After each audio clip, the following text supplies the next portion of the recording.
Here they come. Well, good afternoon, everyone. We have people joining.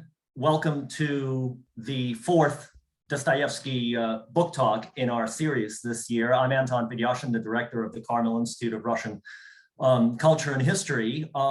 We are, of course, marking the 200th anniversary of the birth of Fyodor Dostoevsky this year, who came into this world in late 1821. We're not the only ones, but we managed to secure some fantastic speakers this year, and we're following up on three persons who joined us in the fall: Tom Marullo, John Gibbons, Suzanne Fusso. And today we have Dr. Chloe Kitzinger, the assistant professor, an assistant professor, I should say, at the Department of German, Russian, and East European Languages and Literatures at Rutgers University. Her book, Mimetic Lives, Tolstoy, Dostoevsky, and Character Novel, just came out a few weeks ago, so it's hot off the press and arrived at the perfect time for the 200th anniversary. She is a scholar of the novel and the theory of the novel, with an emphasis, of course, on Russia. She has authored articles on Andrei Bely and Vladimir Nabokov. Of those that I know, there may have been more since then. And with that short introduction, welcome. We are recording this session and will be recording it throughout. It will appear on our website, as all of the previous talks did, after we do the subtitles and correct what we get back from the company who does them. I'll tell you, there's nothing more, well, no, there are a few things that are more comical than seeing the auto translation of Slavic names, and it's really it's a lot of work to fix this. Anyway, there is a Q&A function at the bottom of the screen. Those of you who have been with us before know how this works. Please punch in your question at any time during the talk. I will get to them at the end of the talk. We will hear from Dr. Kitzinger for about half an hour, and then we'll have a discussion for as long as there are questions. So with that, Dr. Kitzinger, I send it over to you. Thank you so much, Anton, and to you and to the Carmel Institute for this invitation. I'm really delighted and honored to be here, and thanks everyone for coming. So I'll share screen now to show some PowerPoint slides that I'll have up for the duration of the talk. Okay, there we go. So my recently published book is Mimetic Lives, Tolstoy, Dostoevsky, and Character in the Novel. It came out with Northwestern University Press just this past September.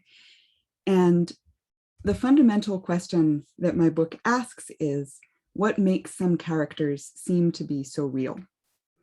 I explore this question on the fertile ground of Leo Tolstoy's and Fyodor Dostoevsky's major novels. Each author, though using diametrically opposed narrative techniques, as we all know if we've read them, mastered this illusion of the lifelike character while also pushing it towards the novel's generic bounds. And so their works raise a set of foundational but underexplored problems about the novelistic representation of character. For example, where does the illusion of living characters begin? That is, of characters that are physically solid and morally autonomous, determined only by their own selves. What sustains this illusion and what makes it falter? And what are the limits of its potential to transform a novel's implied readers beyond the actual moment of their reading? And I think these questions about lifelike character have real consequences for how we receive and understand and teach novels today. There's currently a widespread idea that the novel's social and ethical potential lies in its power to give us models for the perspectives of fully fledged autonomous others, creating richer and more empathetic moral vision. This idea has taken on the status of an unquestioned cultural trope, even though we actually know very little about the sources or the limits of novelistic characters' vividness. No tradition is better suited to addressing these questions than 19th century Russian realism, and it's this curiosity that motivates my book.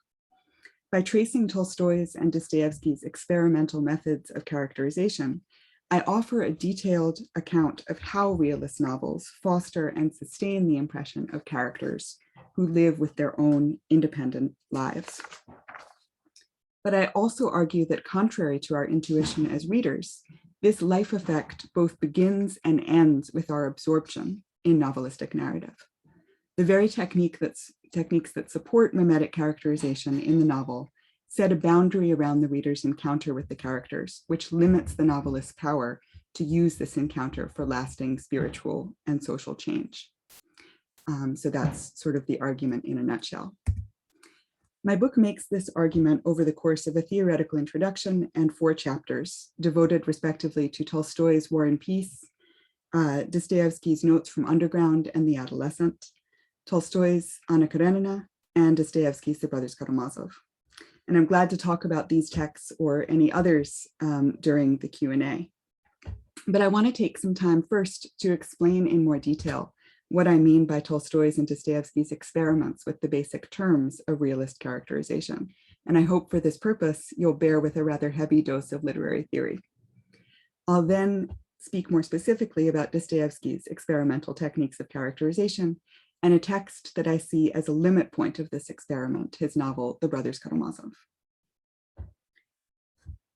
Of all the realist novel's devices, it's character that most sharply awakens the tension between what the classicist Stephen Hallowell calls the world-reflecting and world-creating faces of representation, or mimesis. As one theorist puts it, realist characters blend utter embeddedness and radical detachability. They belong to the fictional world that the captivated reader creates according to the instructions and within the frame of the text. But they also offer images of human existence that stand out from this world, available to be related to what the reader knows, thinks, or does in the course of her daily life. In keeping with this tension between world reflection and world creation, theories of character and characterization have long been plagued by 2 extremes: a naively humanizing approach that exaggerates the likeness between characters and people, and a skeptical formalizing approach that exaggerates the difference. In a wide range of new studies over the past 30 years, interest has reawakened in pursuing a balance between these naive and skeptical approaches to literary character. But even in recent work, there's been little attention to the sense of a character's vividness that emerges within and because of the formal traits of the work in the very moment of reading. And I'm curious about how we can designate the specific illusion of living reality that's lost when a character is described at secondhand and regained when he's encountered within the complex web of words that makes up the text of a realist novel. As a first step towards foregrounding this embedded world-creating dimension of the illusion of character, in my book, I summarize it under the term mimetic life. By mimetic life, I mean the reader's sense of a character's autonomous embodied existence in and for himself, not only free from authorial control, but even independent of the words of narrative. Understood in this way, I argue, the character's life is first and foremost an aesthetic construct, which we are prepared to experience from the moment that we open a realist novel that we understand as great. And for many readers, the success with which a novel maintains the illusion of the character's autonomy sets the standard for its worth as a work of art. We can list everything there is to know about Rodion Raskolnikov without actually reading from Crime and Punishment. But our specific sense of Raskolnikov as an embodied, individual, self-determined presence is not only a function of these narrative qualities. It's sustained and controlled by running into relationships among characters that are perceived most fully in the act of attentive reading. In other words, to reference this sense of Raskolnikov's life, we must also consciously or unconsciously be recalling the experience of total aesthetic absorption that the novel genre invites, of closely following a gathering set of cues about his existence in relation to the novel's other characters. So the interesting question now becomes, how do novelists regulate and distribute this powerful amorphous illusion of life that we readers are predisposed to assign to the characters of a well-made realist novel? Building on the work of previous theorists, including Frederick Jameson, Philippe Bamon, and most recently, Alex Wallach, I suggest that they do it through character systems. Most basically, the character system is the configuration of characters that take shape over the course of a narrative, conveying not just plot, but also thematic, ideological, and political meaning. And it's also, therefore, the field in which mimetic characterizations themselves unfold. In his 2003 book, The One versus the Many, Minor Characters and the Space of the Protagonist in the Novel, Woloch focuses on the systematic differences between the major characters closest to the center of a novel's narrative attention, those who are most important to the novel's plot and thematic concerns, and the minor characters at the periphery. Essentially, he argues, no panoramic realist novel has enough space for all the people it sets out to represent. By suppressing or fragmenting minor characters in order to fit them into the available narrative space, novels let their protagonists emerge more completely as fictional persons through a perspectival contrast that is at once social, thematic, and narrative. Realist novels map particular worlds by placing some figures closer to the vivifying center and consigning others to the functional periphery. This is the picture of realist character systems that Woloch gives on the basis of English and French 19th century novels, the Western European canon that has formed the basis for almost all contemporary scholarship on literary character.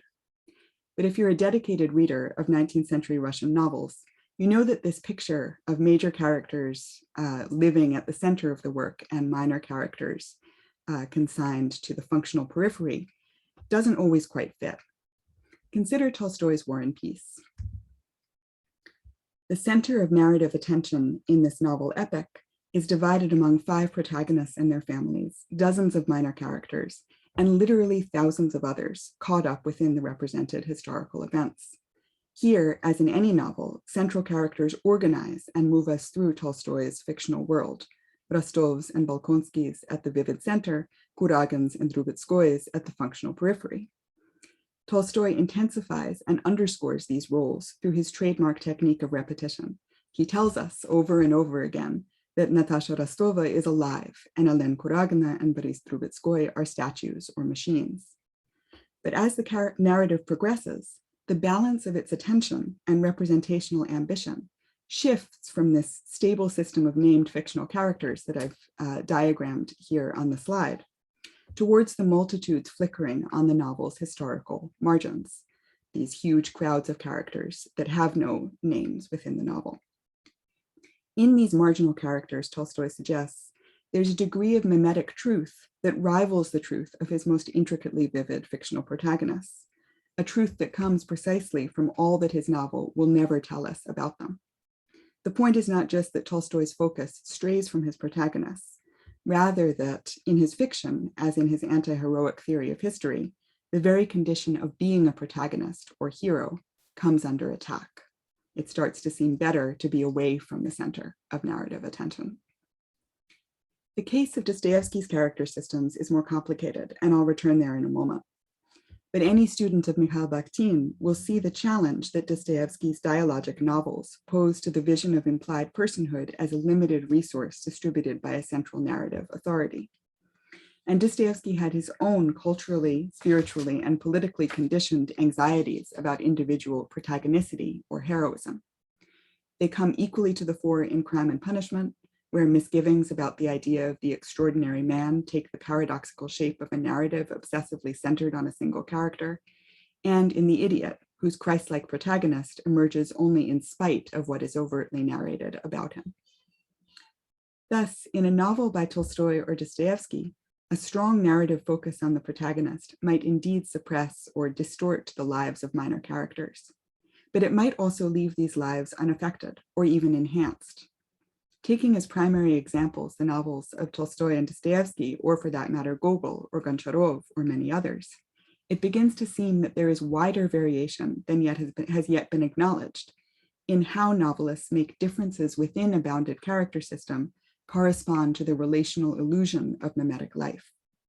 Rather than always privileging major characters and suppressing minor ones, individual realist narratives set up their own rules for distributing mimetic life among their characters through a building and coherent set of narrative cues. In the case of Russian realism, we can understand this experimentation with character systems as a function of the novel's idiosyncratic development in Russia, but a function too of the historical and political world that these novels represent. In different ways, but for some of the same reasons, both Tolstoy and Dostoevsky idealized the mir community of Russian peasants, the many, while struggling against the alienated condition of Europeanized nobles, the ones. If it is better to be many than one, if less individualized narrative is sometimes better than more, then the conventional terms of realist characterization ought to be reversed. However, there is no guarantee that this reversal can be accomplished from within the European novel form.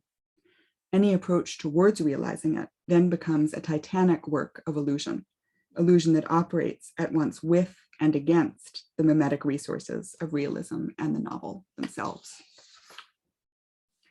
From the very beginning of their careers, Dostoevsky and Tolstoy approached this work of illusion in diametrically opposing ways. Tolstoy set his characterizations into the frame of stably and often obtrusively omniscient narrative, Dostoevsky into a frame that challenges the reader's assumption of omniscience and works to disguise the implied author's hand. Tolstoy favored direct characterization through the overt and repeated naming of qualities by an authoritative narrator in conjunction with representations of the characters' inner lives.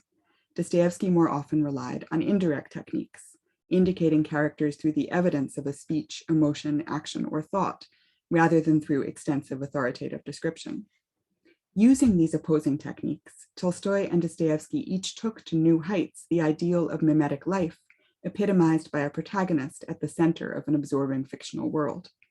At the same time, each also pursued the competing ideals of creating vivid characters offset from this center, and ultimately of characters that continue to capture and direct the attention of a reader even beyond the moment of reading, once the reader has been unbound from the novel's text. In other words, these novels stage the author's struggles to find their way out of the limiting terms of character systems themselves, even while relying upon and intensifying the illusion of life that character systems help create. The resulting constellations of characters are unconventional, often unsustainable, and certainly unrepeatable. The kinds of figures that my book highlights, in Tolstoy, the marginal characters who seem to live precisely because they are so little narrated, and protagonists who strain to escape the strictures of plot. In Dostoevsky, the narrators who obscure characters rather than portraying them, and heroes who have lost their identities and names. Such figures are not the building blocks of a continuing novel tradition. On the contrary, they help explain what Boris Eichenbaum called the crisis of narrative prose that Dostoevsky and Tolstoy brought about in Russia towards the end of the 19th century, which serves as a capstone to the story of European realism itself. In the time that remains, I'd like to explore the specific form of this crisis that unfolds in Dostoevsky's later novels. From his first novels on, Poor Folk and The Double, both 1846, Dostoevsky aimed to represent a set of protagonists that defied existing literary form, what he later called the real men of the Russian majority, cut off from the moral and social order of landowner literature, as he called it.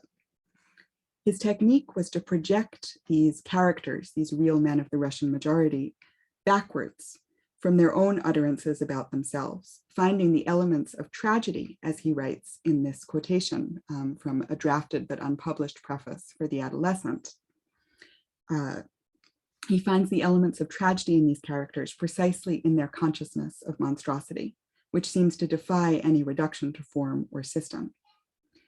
While later readers, particularly Bakhtin, would see in this method of representing the character's consciousness and allowing that to represent the character himself, an ideal approach to freedom from authorial control, I argue that Dostoevsky himself saw it differently.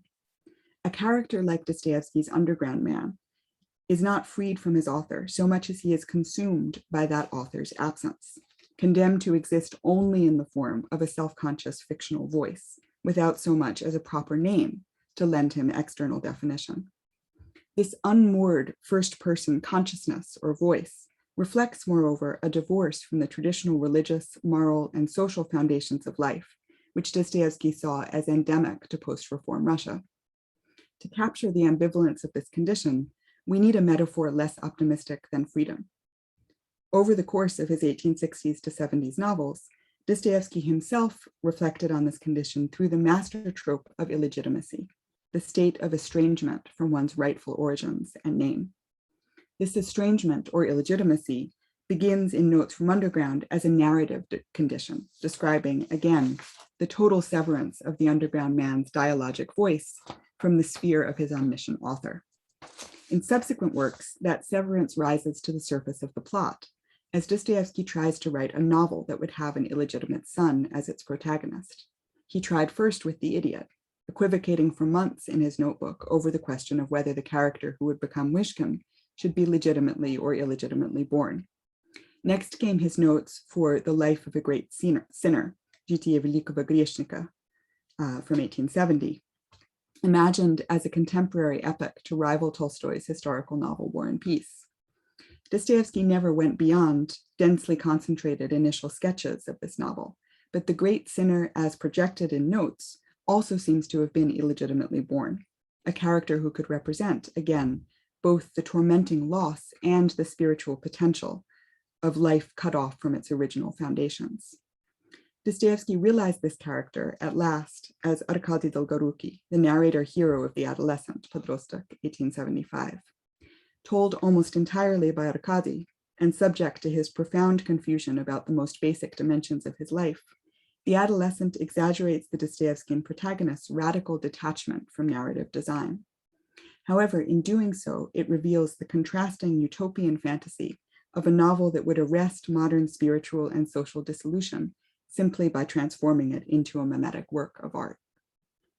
In The Brothers Karamazov, Dostoevsky came as close as he could to realizing this fantasy. Here he uses indirect techniques of characterization to draw the reader into a universal story of spiritual transcendence, that is, the matrix for a new Russian myth. In the Karamazovs, Dostoevsky offered his reader a set of portable types that could guide them towards a new vision of human nature as perfectible and divine. But I argue that this sweeping ambition is threatened by yet another illegitimately born character, the murderer Smerdyakov, who diverts our attention to the text-bound character system that structures the Karamazov's plot. The Brothers Karamazov thus cements both Dostoevsky's avowed vision of literature's potential to transform its readers and his silent suspicions about the ultimate limitations of the novel form. Anchored by 3 marriage proposals and an unacknowledged son's patricide, the plot of The Brothers Karamazov coheres around a surprisingly simple question: who gets to be a Karamazov? The word Karamazovщина, Karamazovism, itself designates one of the novel's basic spiritual categories. In the seminarian Rakitin's parodic but comprehensive summary, your whole Karamazov question comes down to this: sensualists, acquirers, and holy fools. These Karamazovian qualities can be imagined as a kind of graph or map, as shown on the screen here, on which every character in the novel could plausibly be placed somewhere on these axes. However, the dimension of Karamazovism mentioned more frequently than any other is the thirst for life regardless of anything else that holds Ivan Karamazov back from suicide. The concept of Karamazovism limbs the contours of the novel's moral universe, as shown again on this diagram, but it also contains the assertion of the Karamazov's unqualified sensuous life, independent from any particular narrated traits.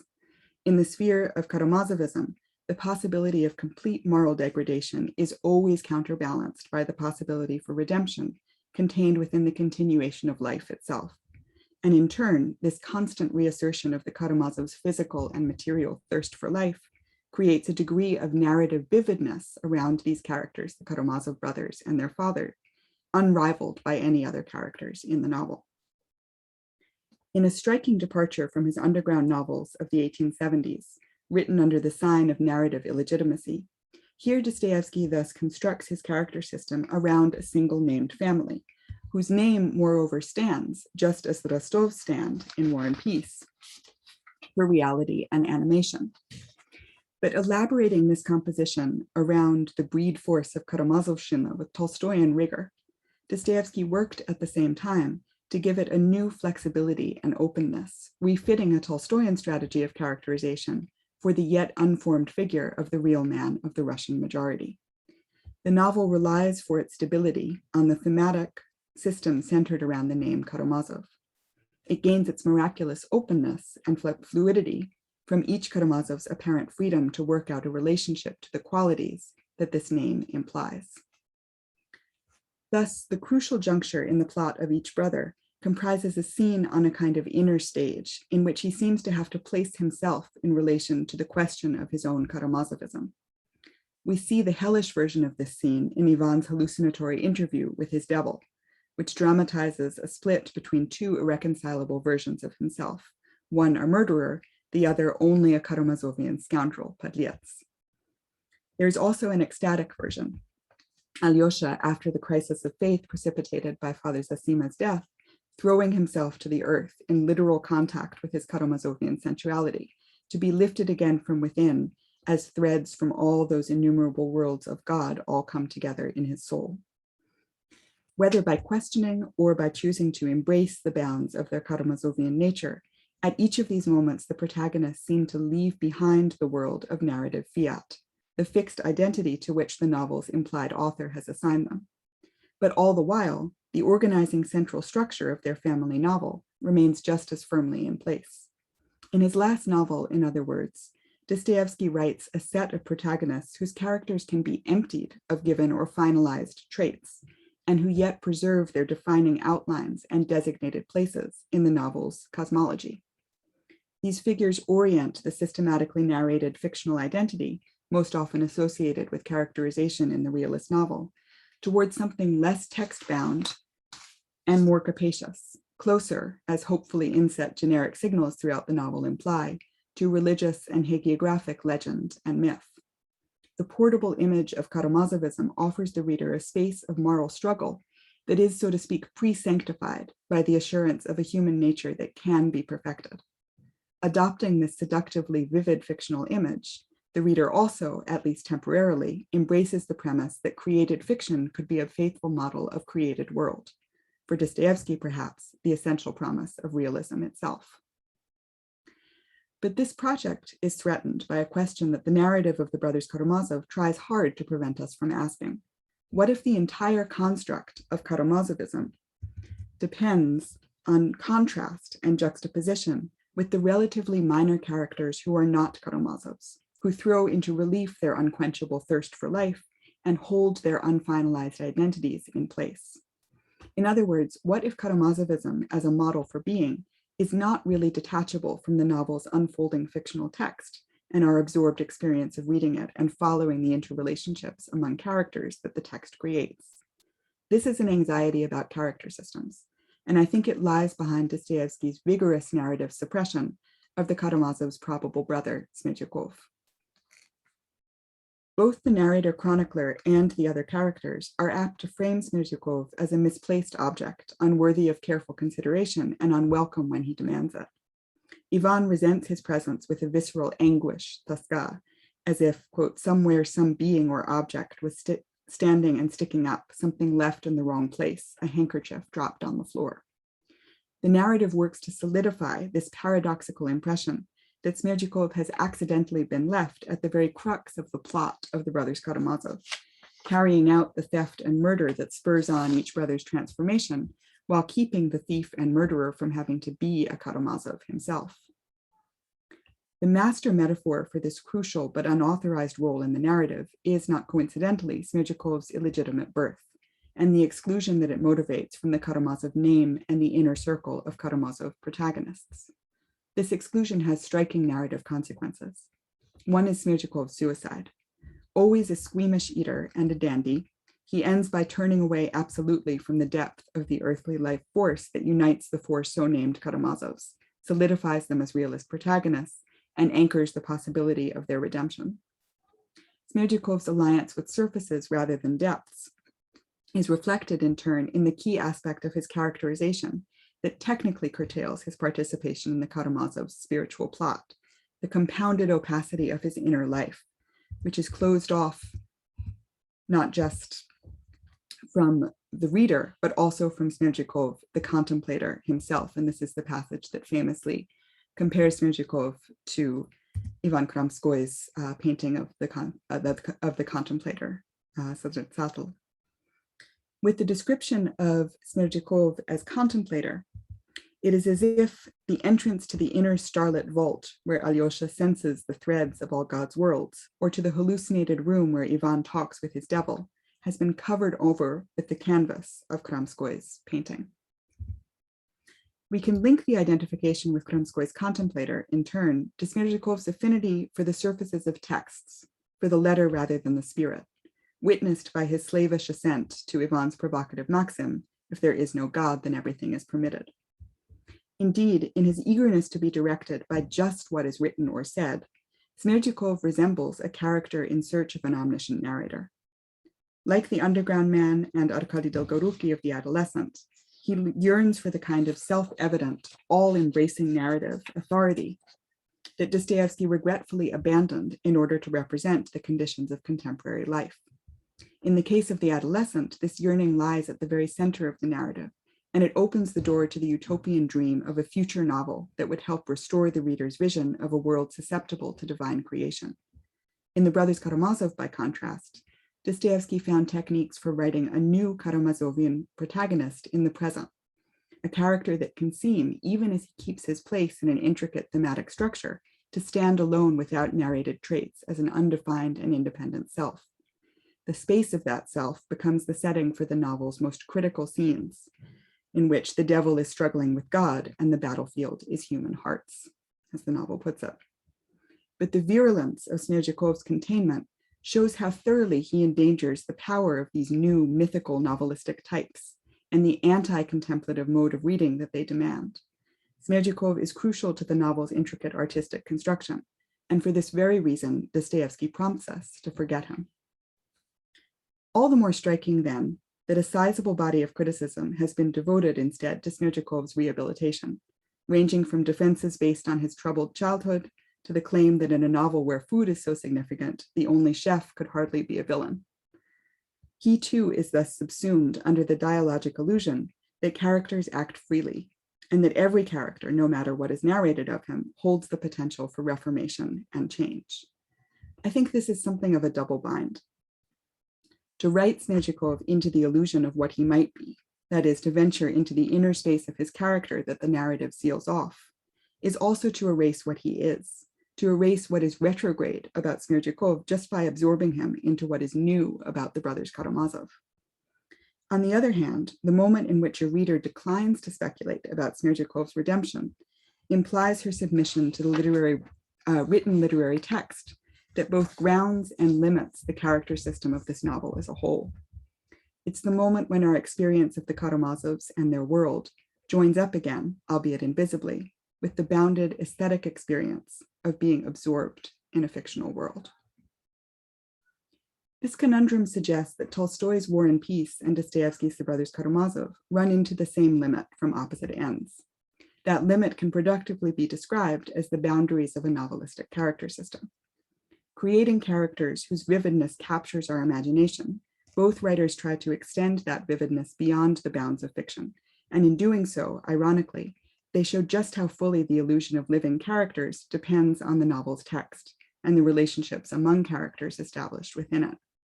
Dostoevsky's and Tolstoy's novels thus suggest that there is no easy alliance between the realist novel's unparalleled resources for characterization and the transformations that a novelist might hope to work upon his readers.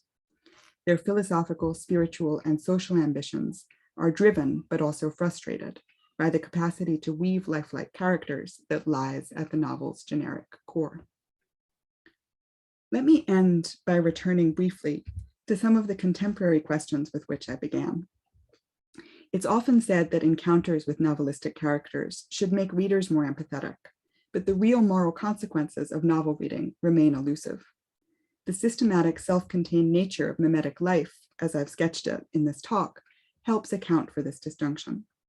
Novels offer compelling models of possible people with particular perspectives, but those model people are shaped by the authored systems in which they become so vivid, and particularly by sustained contrasts with other characters. In other words, what book reviewers on Amazon like to call relatability is largely, I've argued, a function of relationality. The sense of empathizing or identifying with a character who seems especially true to life can't be isolated from that character's thematically motivated position in the narrative where she or he appears. We should thus question the tenet that novels like Tolstoy's and Dostoevsky's offer readers an experience of autonomous others that carries directly into ethical encounters in day-to-day life. Instead, we should value realist novels for what they do offer, an invitation into the inexhaustible work of reading. Thank you. Chloe, thank you. I think you can hear me, right? Yes. Thank you very much. Ladies and gentlemen, please punch your questions into the Q&A function. They'll pop up and I'll be happy to read them, but I'll start off. First of all, again, thank you for a great talk. I'm an historian. I'm not a literary scholar, so let me approach this chronologically. My first question when thinking about an author is where does Dostoevsky, because we're talking about him, who are his antecedents? Where does he get the idea of the centrality and the importance of the indirect technique, as you called it, of describing characters? How original is this when he begins to use it? And by the way, do you believe, and I think I understood you correctly, that this was present from the very beginning, from Poor Folk on? It develops, of course, but this different attitude to characters and the way he approaches them from Tolstoy, let's say, that's there from the very beginning. So antecedents, precedents, and is this there from the very beginning? Thanks. It's a great question about antecedents. Because of course, following Bakhtin, I think we're used to thinking of this technique as drastically original, right? Bakhtin calls it a Copernican revolution in the way that novels are written, that the center of consciousness shifts from the author to the characters being represented. And I think he's right in the sense that Dostoevsky takes this technique further than any other novelist that I know of had done before him. But in terms of characters who are represented primarily by their own speech, that certainly does not, that technique certainly does not belong to Dostoevsky. In the Russian tradition, I think we see it in Gogol to some extent, particularly. And, you know, in really any novelist, right, tries to make the speech of their characters reflect who those characters are.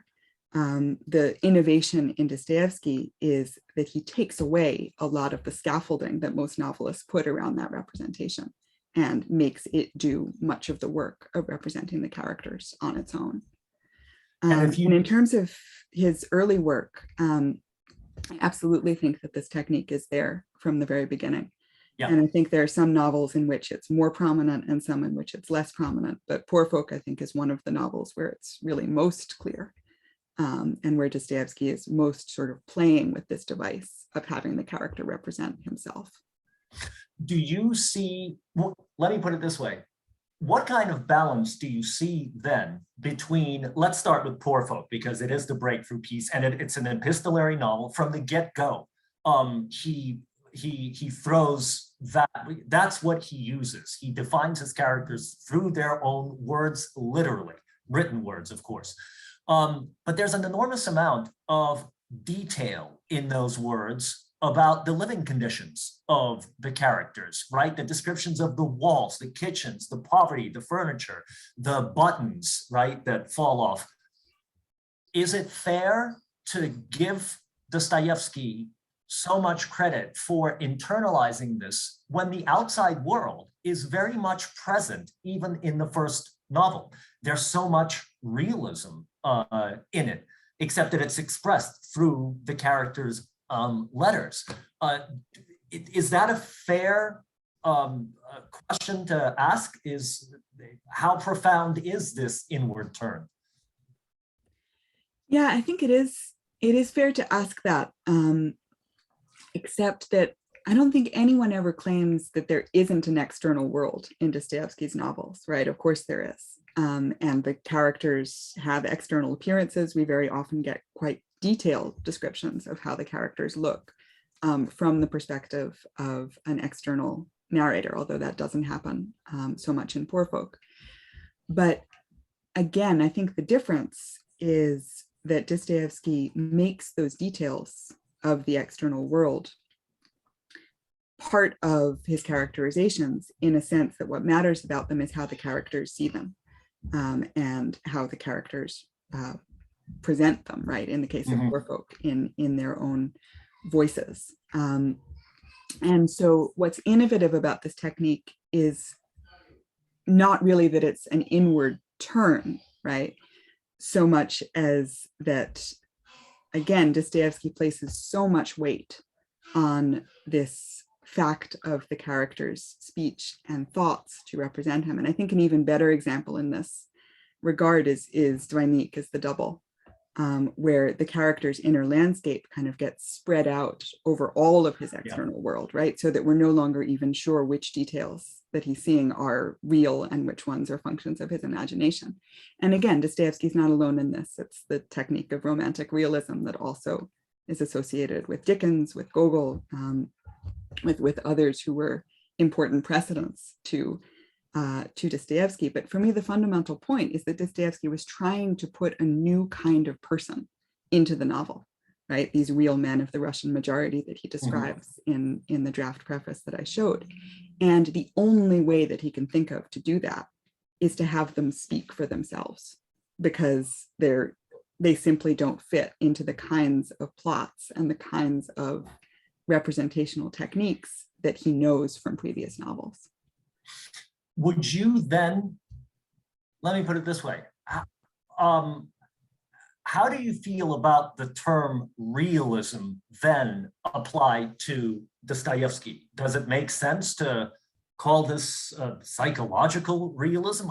He clearly thought that he was being more realistic than many others, precisely because he wanted to get into the heads of the Russian people. Having written a book comparing Dostoevsky to Tolstoy and others, where does he stand in the reference plane of the usual literary genres that we all use? It's inevitable when we think of the 19th century. Realism, of course, is the main one. Yeah, I tend to take Dostoevsky seriously when he writes that he's a realist in a higher sense, right? I think that is really what he thinks. And where I locate his realism, certainly in this desire to bring the fact of contemporary life into literature. I think that is a fundamentally realist impulse. But then also in Dostoevsky's effort to give shape or give form to contemporary life. And I didn't have much time in this talk to discuss it, but I think this really is a tension in many of his novels, that he's reaching for a mode of representation that is more conventional than the one that we associate with him. I think Dostoevsky would like nothing better than to be able to write a Tolstoyan historical novel about the present day. It's just that he doesn't think he can do it. So I would locate realism in sort of the Tolstoyan sense, almost as an aspiration for Dostoevsky, that he sort of wants to give us this stable fictional world and is looking for a way to do it that would admit the material of contemporary life. And I think it's very lucky for us that he never totally found it, because it makes his novels much, much more interesting, that we can sort of watch this struggle for a new representational mode. I find it very interesting that, of course, Mimetic, who was one of Dostoevsky's biggest champions at first, right, realized that Poor Folk was not the great urban realist novel that he had expected, and of course turned on Dostoevsky famously. Was Mimetic right to be disappointed in the nature of Dostoevsky's, what Dostoevsky thought was realism with Poor Folk, at least, and then subsequent novels? I think that Belinsky probably defined realism more narrowly than Dostoevsky did, certainly in his later work, but even at the very beginning. And again, it might make sense also to think about the double here, that that was the early work that disappointed Belinsky, right? Because it seemed to him that Dostoevsky had let this task of interior representation sort of take over this task of chronicling the details of urban life. But I also think that if we look at Dostoevsky's later work, right, it doesn't entirely depart from what Belinsky wanted realism or naturalism, the natural school, to do. Right, in the sense that Dostoevsky is still trying to capture this layer or this dimension of contemporary life that he thinks literature is ignoring. And that's a very Belinskian goal, it seems to me. But I'm not sure what Belinsky would have thought of a novel like The Brothers Karamazov. It's a really interesting thought experiment to imagine that. That's certainly right. He certainly doesn't live that long. Let me throw a question at you from John Givens. Thank you for your interesting talk, he writes. Clearly, both Tolstoy and Dostoevsky populate their novels with characters so vivid that it is hard to separate minor from major characters. Your talk does much to illuminate why and how this is the case. My question then is, why do you suppose that Dostoevsky goes to so much trouble in the preface to Brothers Karamazov to identify Alyosha as his main hero and to even apologize for proposing a novice monk as a central protagonist? Some argue, D.H. Lawrence most famously, that Ivan is clearly the most important of the brothers and the novel's true hero. But the narrator of the novel has already insisted that it is Alyosha who is the main character of our novel, setting him up as the hero. What are your thoughts? Are both the narrator and D.H. Lawrence mistaken in their search for a single hero according to your own approach to the novel? Thanks. That's a really important question, I think. My sort of glib answer is that the narrator and D.H. Lawrence are both mistaken and the hero is Mitya. Right, he's certainly the hero of the plot, or sort of at the center of most of its events. But I also see the function of that preface identifying Alyosha as the main hero as rhetorical, right? It looks forward to this future novel again that never was written, to the sequel of The Brothers Karamazov. And at the same time, what I would say is that it projects this framework of characterization forward into the world of the reader, right? Into this narrative that doesn't yet exist. So from the very beginning of the novel, Dostoevsky is preparing us to imagine the work of characterization as ongoing and as taking place in our very own world, right? So he's directing our attention away from what actually happens in this novel and towards the potential for a future narrative. But in terms of whether we're mistaken in our search for a single hero, I think on my reading, it's the family as a whole that is the protagonist of the novel, and this set of traits that comes with the family, with the name Karamazov, is really important to what Dostoevsky wants to do with the novel as a whole.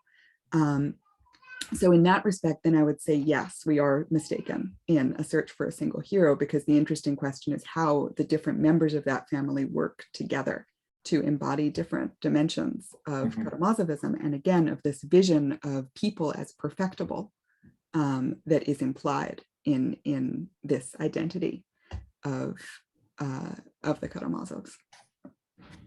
Thank you. I'll get to the second question, which is up here. I have to ask you before I forget. Listen, on this issue of indirect techniques and the emphasis on characters' views, do you consider Dostoevsky's experience in the Omsk Stockade, in Exile, a turning point, or is that a catalyst for what he has already decided from the beginning?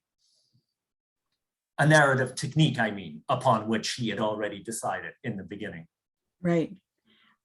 I see that certainly as a transformation, but as one that deepens and confirms the technique that had been there from the beginning. So confirming both this idea that there is an important type that has not been represented in Russian literature so far, right? This deep knowledge that he gained of his fellow prisoners, most of whom were peasants or soldiers.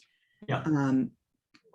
So his sense of this type and of the moral chaos, right, in which he seemed to feel that they existed, and he describes very evocatively in Notes from a Dead House.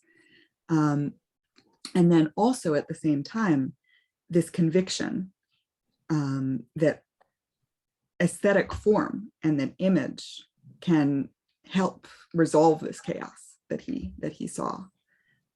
So if anything, I think what sort of changes after that experience and after those years of his life are is this particular quest, right, to lend mimetic form to what he saw in a way that he isn't yet interested in doing in Poor Folk or The Double or other early work. So that's sort of the project of the big novels as they evolve in the 1860s and 70s. And there I'm really building on Robert Louis Jackson's reading of Dostoevsky's work, which I think lays out better than anyone ever has, that sort of quest for form, for beauty, right at the center of his representational project. Although it's interesting, at least I've always found it interesting, that the narrative technique of Notes from a Dead House or The House of the Dead, as it's sometimes translated, is the least experimental, at least in my opinion. It's the most direct. He is the author is, he's an invented character, of course, although it's clearly Dostoyevsky, but he is in a sense an omniscient narrator. There's not much play in terms of going into the characters that he describes.